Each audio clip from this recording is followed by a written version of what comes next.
aje o otofe osama nekene o nekene osu Igbo abiachi mkete ka agwaji mu wena ishi osa na bu Igbo.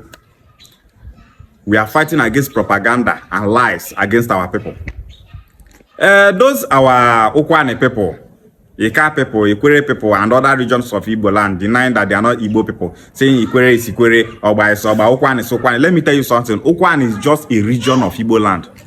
Ikwere is a region of Igbo land. Oba is a region of Igbo land. Izi is a region of Igbo land. Isu is a region of Igbo land. Nri is a region of Igbo land. Even in our own community, we have like Ibuzo now as a community. They have Umueze quarters, Umuneze quarters, Oboli quarters, Umuiso quarters, Okwanta quarters. Only Okwanta can identify as Only Okwanta.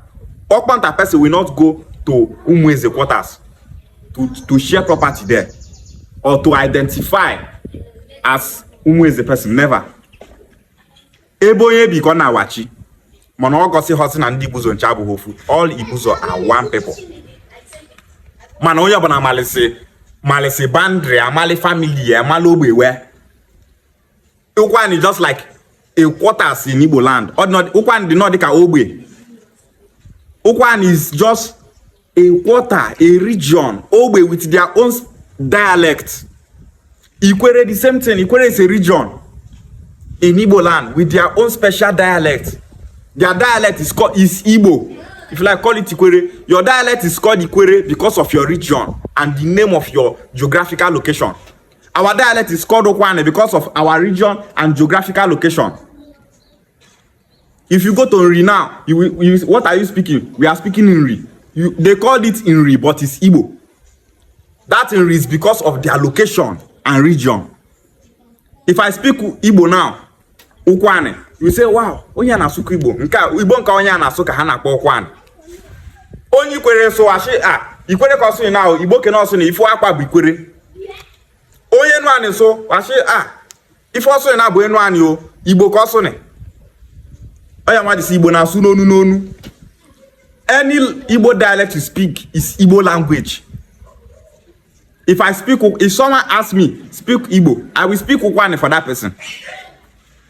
I will speak Okwane for that person. If that person tell me speak Igbo Ezugbe, I will speak Igbo Ezugbe for that person. Igbo Ezugbe is just like the central Igbo dialect carved out for easy understanding for the general Bia speaking people.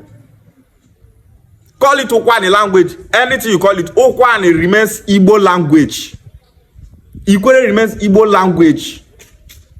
Oba remains Igbo language. Any dialect in Igbo land that you speak is Igbo language. There's nothing like we are Ikwere, we are not Igbo. We are Okwane, you are not Igbo. Aya daketa weje woli ogbuni we gba di sia unu. Nebo maka unu bu ndi Igbo. Odikune una mo ife nemeni. Deny what you are today. The world see you as Igbo person because they know that you are Igbo. Your enemy knows you more than yourself. Ayin chabu ndi Igbo. Ikwere is a region of Igbo land. Okwane is a region of Igbo land. Ika is a region of Igbo land. Ayin chabu ndi Igbo. Igbo is the name of our nation. But our region is a tribe. The Okwane people. Ndi Okwane biano. Know how Ikwere person will identify as Okwane in a lie. Even for Ikwere, Iwuro her person, all those Iwuro her side them, no go figure identify as a person in a lie. So then when Uche make if they argue, make person they see say when I get sense, not just they come, they talk rubbish, they talk on panav online. Last, you know still get sense. The reason Igbo bofu, no rubbish where person they talk go fit divide us. We remain Igbos. If you like, deny it from now till tomorrow. Igbo bofu, and we must fight against identity crisis. Igbo wikebulofu. Unity is power.